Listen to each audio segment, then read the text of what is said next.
Okay, ninth grade, welcome. We are on page 23, and we're going to start on this chapter just at the beginning. Are going to be reading page 23 to 47, I believe. So let's get started. This chapter, Alma. Arturo started work a few days after we arrived.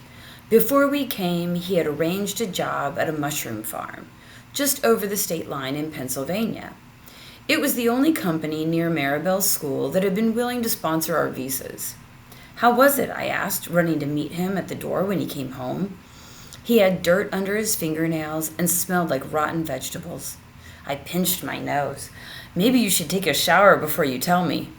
But he didn't laugh. He walked past me and sat on one of the chairs by the table. How was it? He said. Well, I stood in a warehouse for 10 hours and picked mushrooms out of the dirt. So it was great. Arturo pushed his chin to one side, cracking his neck. Sorry,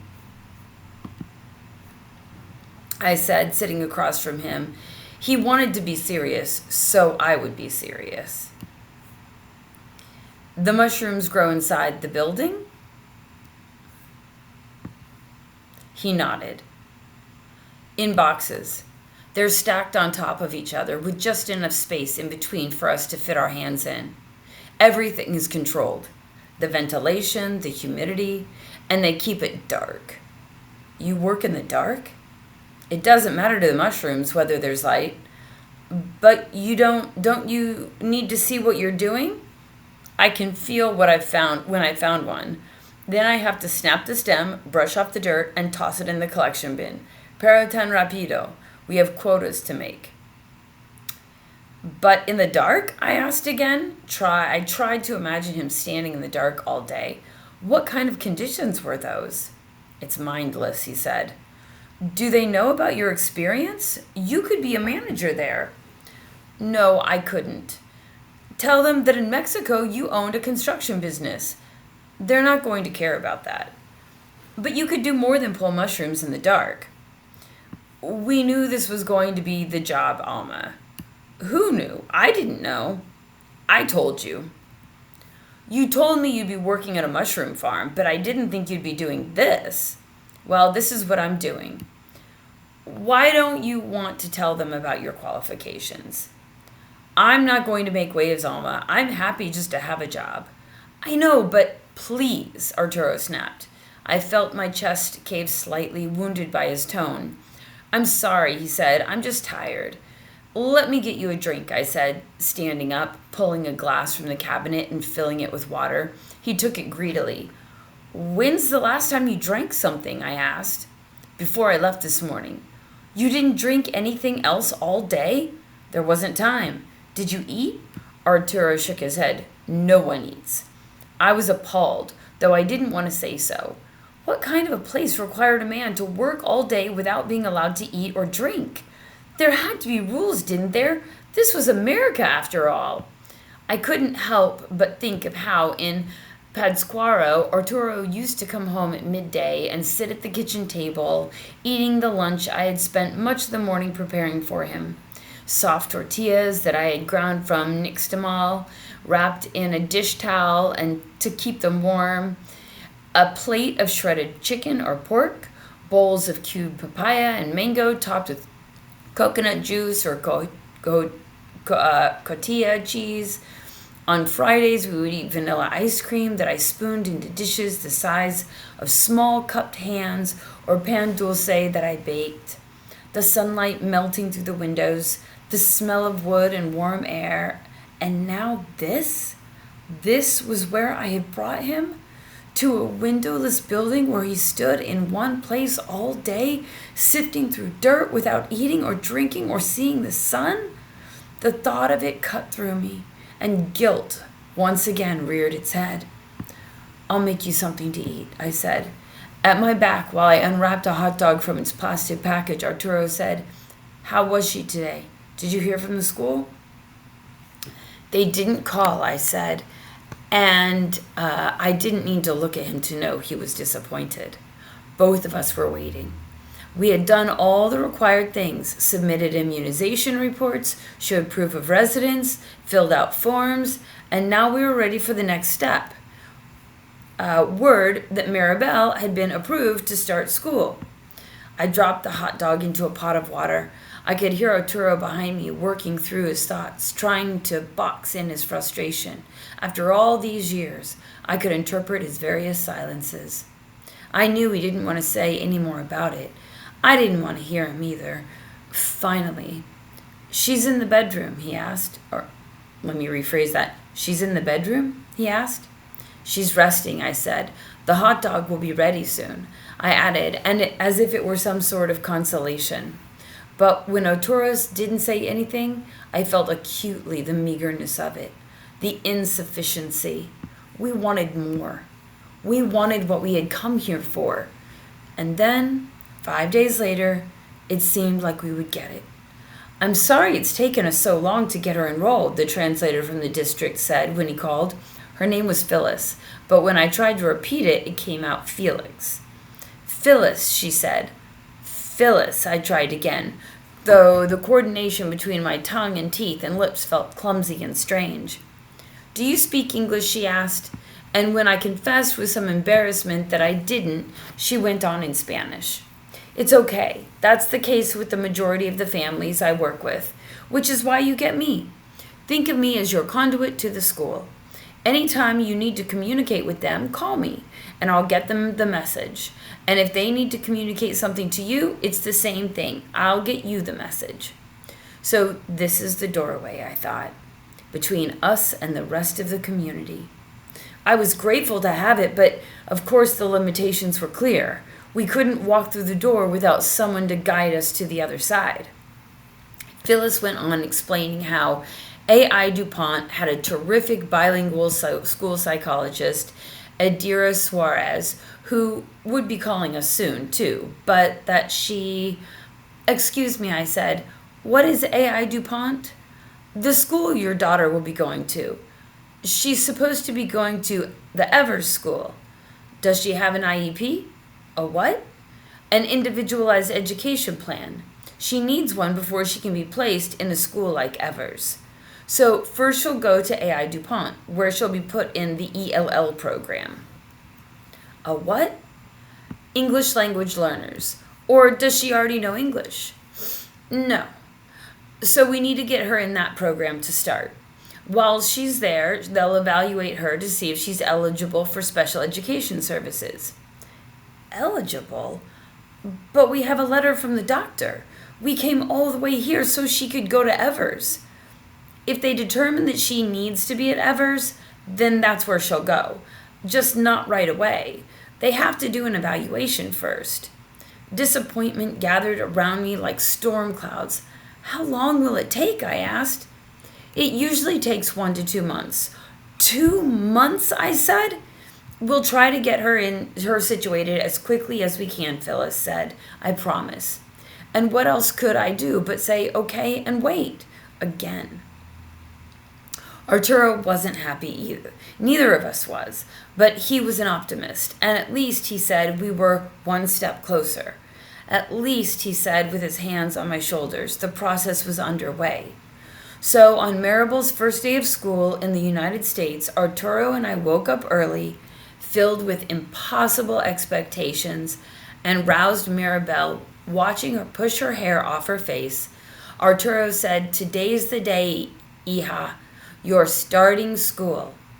He had switched shift at work to be able to stay home for the big send-off. "What school?" she asked. "A new school here in Delaware." "You didn't tell me." "Yes, we did." "Where is my old school?" "Your old school is in Pátzcuaro." "I want to go there." Arturo shot me a pained look. "You're going to this new school now," I said. "Where?" "It's here, in Delaware." "What is?" "Your new school, hija." She stared at us, and I waited for some sign, either that she had absorbed the information or that she was still confused. It was impossible to tell. Her expression never gave anything away anymore. "Come on," I said, trying to mask my impatience. "The bus will be here soon. You need to get up and get dressed." Maribel rose to her feet like a filly finding her legs and stretched. She chose a sweatshirt and jeans from the piles of clothes I had folded and placed on the floor along the wall. "I can wear this," she said, holding up the top. "You can wear whatever you want," Arturo said. She slid the jeans up her legs, and when they were over her hips, I raised the zipper and snapped the button for her. She wrestled into the sweatshirt after that, pulling it on backwards, and though usually neither Arturo nor I would have pointed it out, we tried to make her feel capable when we could. I wanted her to look nice on her first day, so I started pulling her arms back through the sleeves to turn it around. "What are you doing?" she said. But it was backwards. I liked it how it was. So I left it alone. I didn't comb her hair either, because anytime I tried to, she'd complain that it hurt, that it pulled up the scars across her scalp. When Maribel was little, she used to get up early in the morning so I could plait her hair in 2 long braids down her back. She inspected them when I was finished, and if the braids weren't tight enough, she would undo them and make me start again. So stubborn, so sure of what she wanted. One thing that hadn't changed. We ate eggs in the kitchen, and when it was time to go, I handed Maribel a backpack, the same one she had used in Mexico, that I had packed with a pencil, her green notebook, a ruler that was part of a sewing kit my mother had given me for quinceanera, a small wooden box filled with medicine tablets, a note for the nurse, and a tag with her name, address, phone number written on it. "Are you ready?" I asked. "For what?" "Maribel, you are starting school today. Remember?" "What school?" She stared at us with those wide, beautiful eyes, the way she used to stare at us when she was a baby. It had taken us so long to have her, so many years of trying and failing, so many doctors, so many prayers, but then I'd gotten pregnant at last, our miracle de Dios. And after she had arrived, our everything. "It's a new school," Arturo said. "I think you'll like it here." Maribel studied his face. Arturo and I waited. So much of our lives with her now was about waiting, something I wasn't very good at. "Okay," she said. There was no rhyme or no reason to it. Sin pies ni cabeza.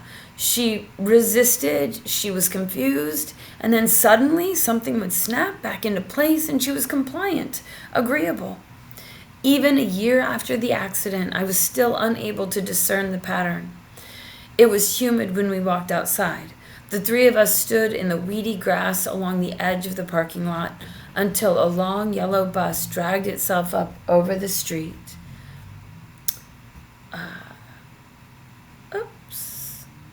Up from the street.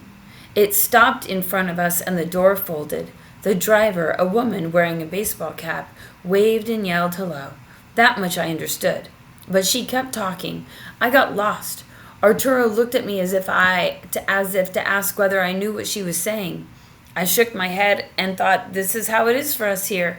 This is how it will be. We simply had to trust that the bus driver would deliver Maribel safely to school, and that her teacher would make sure she was in the right classroom, and that all day long people would take care of her the way she needed to be cared for.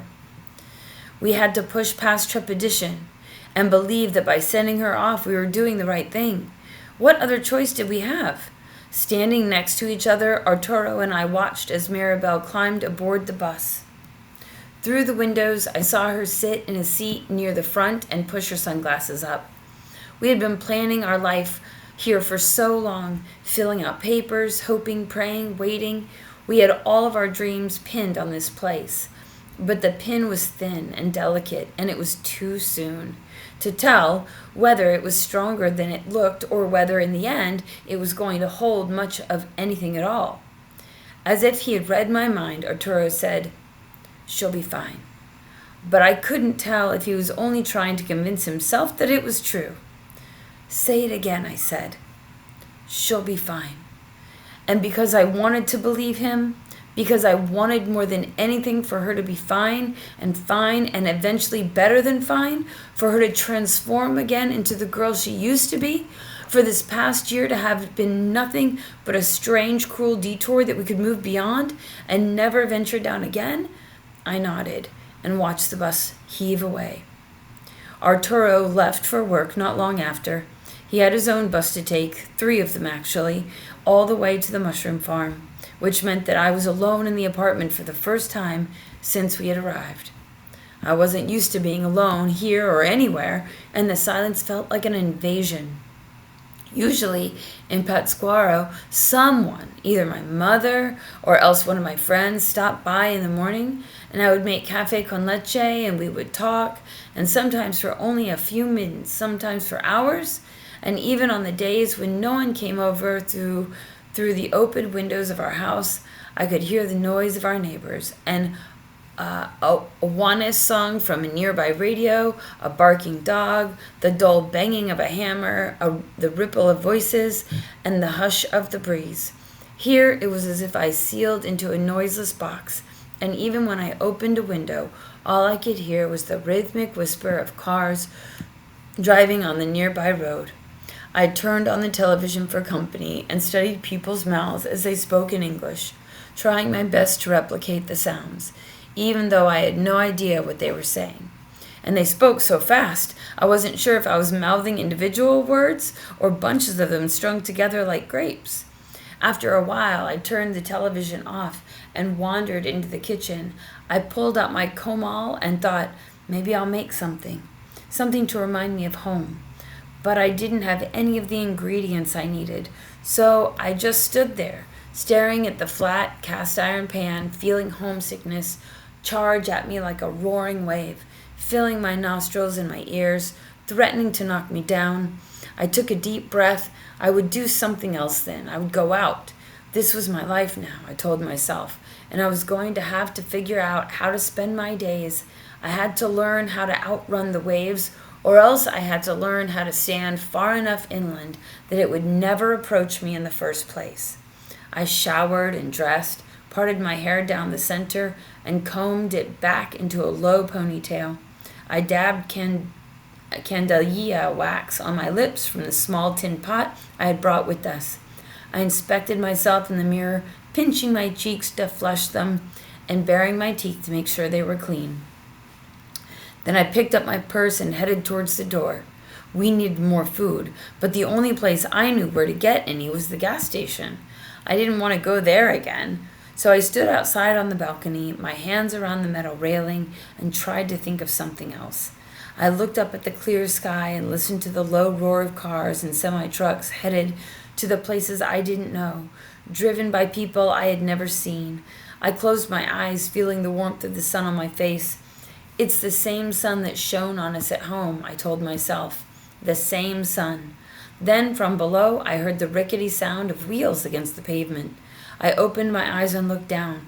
I saw the boy from the gas station riding his skateboard, pushing himself up the slight incline to our parking lot where the gravel changed to the asphalt. As quickly and as quietly as I could, I slipped back into the apartment. What was he doing here? I snuck over to the front window to watch him. He stopped in the middle of the lot and stomped his foot against the tail of the board, flipping it up into his hand. He stood like that, calmly, and stared at our apartment door. Had he seen me? Had he recognized me? Had he come here because he was looking for us? But how had he known where we lived? Had he followed us that day after the gas station? I was breathing fast. Calm down, Alma, I told myself. Maybe it's only a coincidence. Maybe it's not even the same boy. But when I curled around the side of the window again to peer at him, I was sure. I could see the tattoo, the navy blue ink of it, winding up his neck.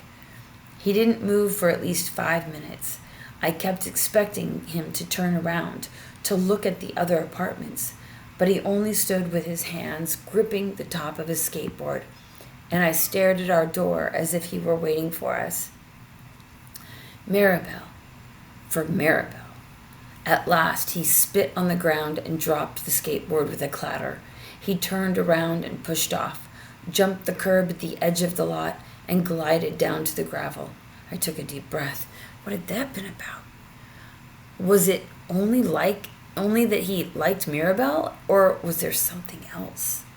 When I was sure he was gone, I stepped back outside at the end of the balcony. A man was standing with his arms crossed, looking grimly at the parking lot. As soon as he saw me, he raised his hand above his head and waved. I nodded, and he walked towards me. "I was just coming to find you," he said. "I'm the landlord, Fido Angelino, at your service. I have your mailbox key." He pulled a small brass key out of the chest pocket of his shirt and handed it to me. "Thank you," I said quietly, dropping it into my purse. "You are okay?" Fido asked. He was slender and sinewy with a pointy gray goatee. "Yes," I said. I thought I saw someone." "Oh, you mean that boy on his skateboard just now?" Fido shook his head. "Just a local troublemaker. Un alborotador. He's always hanging around by the Shell station, the 7-Eleven too. He lives in Capitol Oaks down the road." Fido looked over his shoulder in the direction the boy had gone. "I don't know what he was doing here." When Fido turned back to me, he said brightly, "But don't worry, Signora. He's nothing to worry about." I nodded slowly, wanting to believe him. "You're going somewhere?" Fido asked. "I don't know. You're coming from somewhere, then?" "No." "I see. You are confused?" Vito chuckled. "Fortunately for you, this is not a confusing area. You have Main Street and all the university students. You have Hakkasan with all the gringos. Downtown Wilmington is where most of the blacks live, and Greenville is where all the rich white people stay. Ellesmere and Newport, or for the lower class, it's all very simple." "And here?" I asked. Here is us. Venezuela, Puerto Rico, Guatemala, Nicaragua, Colombia, Mexico, Panama, and Paraguay. We have it all." "All in this building?" "You'll fit right in." He was jumpy and quick, all sharp angles and sudden movements. I didn't know what to make of him, but there was a certain comfort that came with hearing someone speak Spanish, to understand and to be understood, to not have to wonder what I was missing. "And I don't give a second thought to that boy. And don't give a second thought to that boy," he went on. "It's safe here. Very safe." I realized that Fido was concerned that he'd scared me away, and that if he had, he would lose out on the rent he would be getting from us. "Nothing to worry about," he said. "Yes?" "Nothing to worry about," I said, testing the words on my tongue to see if they felt true. Page 37. Mayor.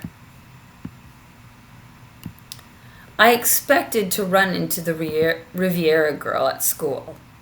Not right away, obviously, but sooner or later, all the kids who moved into our part of town showed up at school. So you'll notice there's a change in narrator here. The title of the chapter indicates who the narrator of that chapter is going to be. So this chapter is told from the point of view of Mayor. When Fernando Ramos walked into homeroom the first day of freshman year, he told the teacher to call him adios, because that's what she'd be saying to him soon anyway. "We never stay anywhere for long," he explained. When Lucia Castillo got here, she spent the whole year as a mute, shuffling from class to class and eating the food her mom made her, pinto beans and rice and tamales, by herself in the corner of the cafeteria.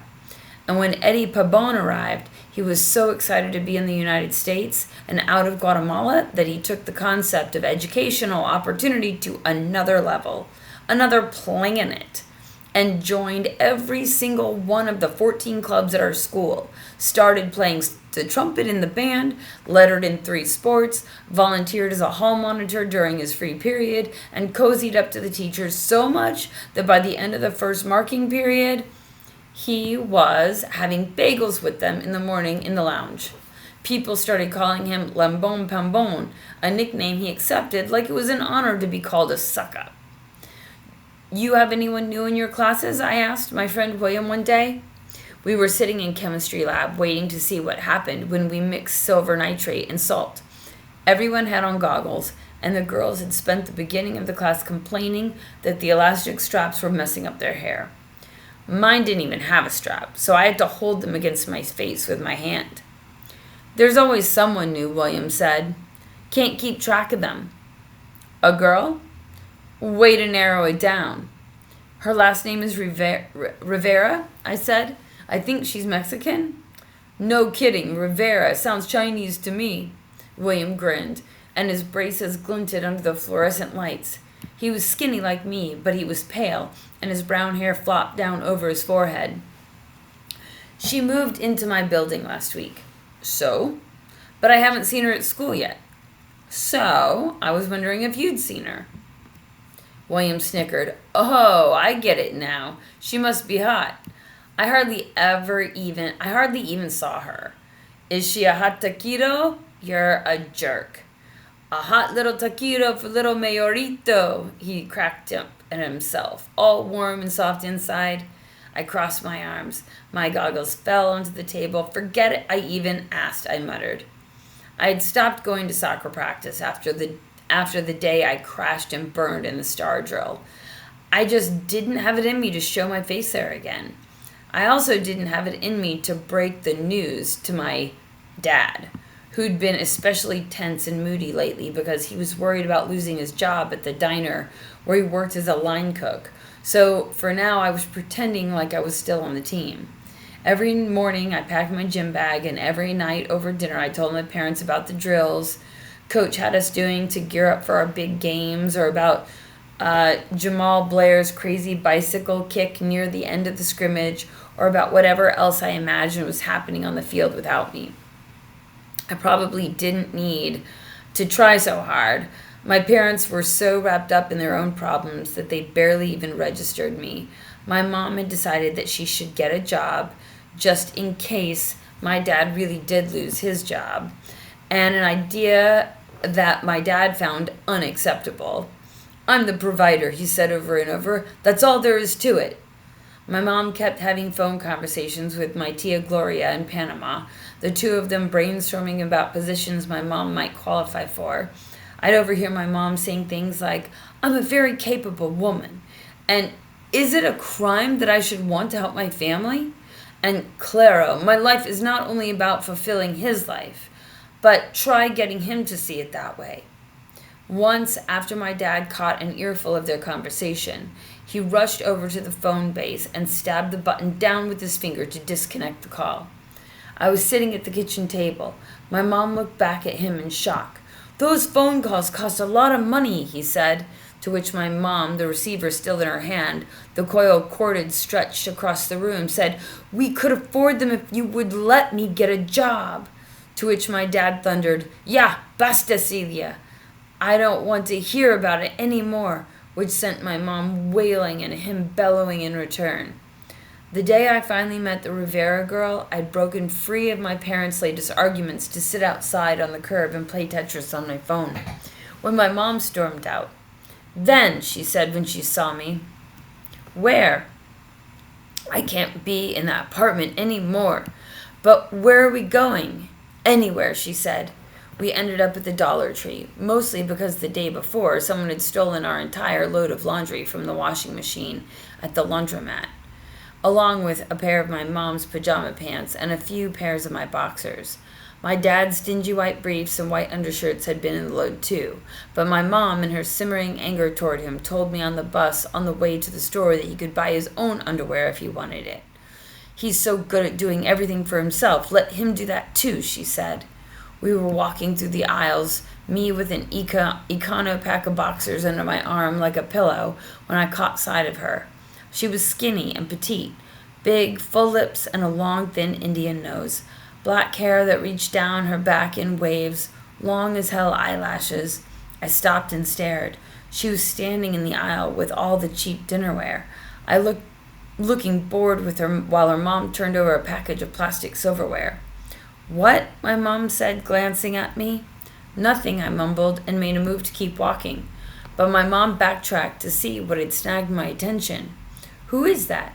I tried to distance myself further. I would just talk to her another time, I thought, preferably one when my mom wasn't around. Are those our new neighbors? My mom asked. And before I knew it, she was marching towards them, her pocketbook bouncing against her thigh. Buenas, she said, when she reached them. The mother turned surprised. I'm Celia Toro, and this is my son Mayor, my mom said in Spanish. You live in our apartment building, no? The Redwood Apartments. Senora Rivera smiled. Senora Rivera smiled. She was small and plump. Her wavy black hair was slicked back in a ponytail. Ah, see, Redwood. I'm Alma Rivera. And this is Maribel. Maribel, I said to myself, forget about how she was dressed. White canvas sneakers straight out of another decade and a huge yellow sweater over her leggings. And forget about the fact that her black hair was must and she'd just woken up, and the fact that she wasn't wearing any makeup or jewelry or anything else that most of the girls in my school liked to pile on. Forget about all that. She was incredibly gorgeous. My heart was jackhammering so hard, I thought people from the next aisle were going to start complaining about the noise. Then I remembered the package of underwear I was carrying. In case there was any question, across the front of the plastic bag, big black letters, it was labeled boxer shorts, size extra small. I shuttled the package behind my back. I hope you're not looking for food, my mom said. You won't find much of it in this store. There's a Mexican market nearby, though. Gigante. It probably has everything you're looking for. We bought food at the gas station, Senor Rivera said. The gas station? I know. And what have you been eating for dinner? Gasoline? This was my mom's attempt at a joke. And thankfully, Senora Rivera laughed. Almost as bad, she said. Canned beans and hot dogs, and something the Americans called salsa. Wait until you try the American tortillas, my mom said. Horrible. I was trying not to look at Maribel, or at least to pretend like I wasn't looking. But my gaze kept brushing over her, watching as she stood still, her hands folded in front of her. I thought I should probably say something to her, just to be neighborly. But she was clearly so far out of my league that I was having trouble remembering how to work my mouth. I put one hand in my pants pocket, trying to seem cool. She didn't even look at me. Whatever I said, it had to be good, something that would make her think I had game. Finally, I blurted out, You just moved in. Senora Rivera glanced at me. Maribel looked up. Great. I was a jerk. You just moved in? That's what I came up with? To our building, I went on. Oh my gosh. She stared at me. Her face was blank as a wall. Yeah, I said, and looked at my feet in humiliation. What was wrong with me? I should just keep my mouth shut from now on, which is exactly what I did after that. Our moms talked while I stared at my shoes, my brother's old black and white Adidas that I always thought looked cool and retro, but at the moment just seemed stupid and old, and counted the minutes until we could get out of there. Then, through my fog of embarrassment, I heard her mom say something about the Evers School. I looked up and saw my mom raise her eyebrows. Did you say Evers? Yes, Senora Rivera said. I looked at the girl again. Evers? That was the school for slow children. We called it the Turtle School. My mom said, Of course, that's a great school. She'll be very happy there, and smiled a little too big. The girl pulled her arms all the way into the body of her yellow sweater so that the empty sleeves hung like banana peels, and I saw it was true. There was something wrong with her. I never would have guessed it. I mean, to look at her, it didn't seem possible. My mom changed the subject after that, telling Senora Rivera where to find the cheapest hair salon, the best Goodwill, and how to get to the nearest Western Union. She told her to steer clear of the sandwich shop at the end of the main street because Inez Mercado, who lived in our building, had found a hair in the hoagie she bought there. And of course, she told her about the horrors we just experienced with the laundromat. Senora Rivera repeated, Thank you, anytime my mom gave her an opening, and finally my mom wrapped up by telling her our unit number and encouraging them to stop by anytime. I'm almost always home, she said. I guess she couldn't help herself because she added, My husband likes it that way. Next chapter, Benny Quinto, page 44, and again, new narrator. My name is Benny Quinto. I came from Nicaragua, baby. The land of lakes and volcanoes. Been here 8 years, almost to the day. Back in Nicaragua, I was studying to be in the priesthood. I thought I heard God calling my name from up in the clouds somewhere, man. And I thought he was telling me I was the chosen one. This deep, booming voice, I wasn't even high. Drugs hadn't even come into my life yet. But I think I must have been hallucinating or something because I've had conversation with God since then. And he's like, nope, don't know what you're talking about, Benny. Never said all that about you being the one. Sorry to disappoint. A few buddies of mine left Nicaragua to come make some real bones over here. Wasn't no money for pinoleros like us back home. Politically, it wasn't so bad anymore. Somoza was long gone, the Contras were nothing but a memory. But leaving the poverty of Nicaragua to go to the richest country in the world didn't take much convincing. I left when I was 20. Told a dude I would pay him $2,000 to bring me over, $300 up front. Took me a while to scrape it together, $300. In Nicaragua, you could live off that for a while. I'm ashamed to admit it, but I stole some of it from the church. Stuffed the offering envelopes up under my shirt one week when I was supposed to be doing my Eucharist minister duties and walked out with it. I was gonna do what I had to do. I'm like that. I get something in my head and it's just like some kind of block. No way to get around it. I just have to just bulldoze through it. I got shunted into this house in Arizona until I could pay the rest of the money. I mean, they told us we were in Arizona. It was me and 12 other guys, but we could have been in Russia for all we knew. We could have still been in Mexico, which is where we had come up through to get over. It was like a funnel. Would have been nice if Nicaragua bordered with the U.S., but it doesn't. So up through Mexico I went. That house in Arizona, that place was intense. I didn't see the sun for like weeks. And Arizona is one of those places that might as well be on the sun. That's how sunny it is. So it's nuts that we never saw it. The blinds were shut and there were heavy bedspreads all over the windows. And me and those guys, we were like cockroaches, crawling all over each other at all hours of the day. There was no room to move. Just sit tight, keep the faith. I don't even know why we had to pay so much money. I mean, it was no Ritz-Carlton. Wasn't even no Ritz Cracker Box. But that's the thing. It's just extortion, top to bottom. I wanted to get the hell out of there, so I called an uncle I used to be close with. I mean, he used to come to my birthday parties when I was a kid, and he would take me to the beach and sometimes let me play in the water while he smoked and hit on girls. But he didn't have the funds. I didn't even bother to ask my mom and pop. Those two never had nothing. You know how the gringos say, no dinero, muchacho. If that weren't the truth, I never would have left Nicaragua to begin with. One of the guys in the house started dealing for the smugglers. He earned out his fee in 2 weeks.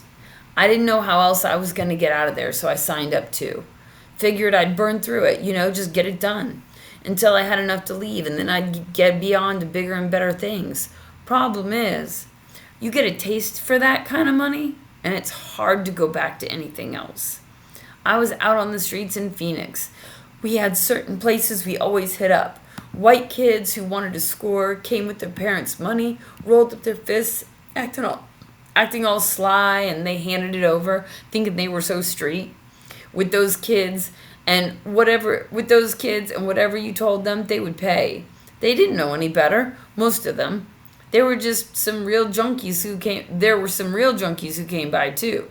Pretty hard dudes. I got tangled up with a few of them, just a stupid fight, and the next thing I knew, I woke up one morning busted out of my mind, bleeding out my side.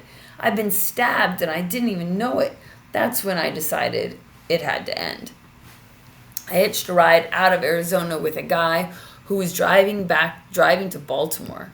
But the drug scene there was wicked. 10 times worse than in Arizona. I was trying so hard to be on the straight and narrow. I was talking to God about it all the time. I was like, where's your deep voice now, God? When? I really need help. And then I swear I heard it. He told me to split. To where? I asked him. Funny thing about God, though, he doesn't always give you the answers. Not right when you ask for them, anyway, because I didn't hear nothing. But I knew I gotta leave. So I went down to the Greyhound station and said, here's how much money I have. Give me a ticket. And the bus brought me to Delaware. Not paradise, but at least here I can be at peace. It was never like that for me in Nicaragua, and not at my first few stops here neither. I flip burgers now at the King. I used to be at Wendy's, but they gave me, oh man, the worst shifts, so I switched it up. A person needs regular sleep, you know? I ain't getting any younger, but I feel settled here. I took a couple nasty turns, but I ended up all right. And that is the end of our section for today. So, if you didn't jot down some notes, if you didn't annotate for setting, conflict, or plot, go back, listen, and find a few instances where there was descriptions of the settings, description of the conflict, and what were some of the plot points.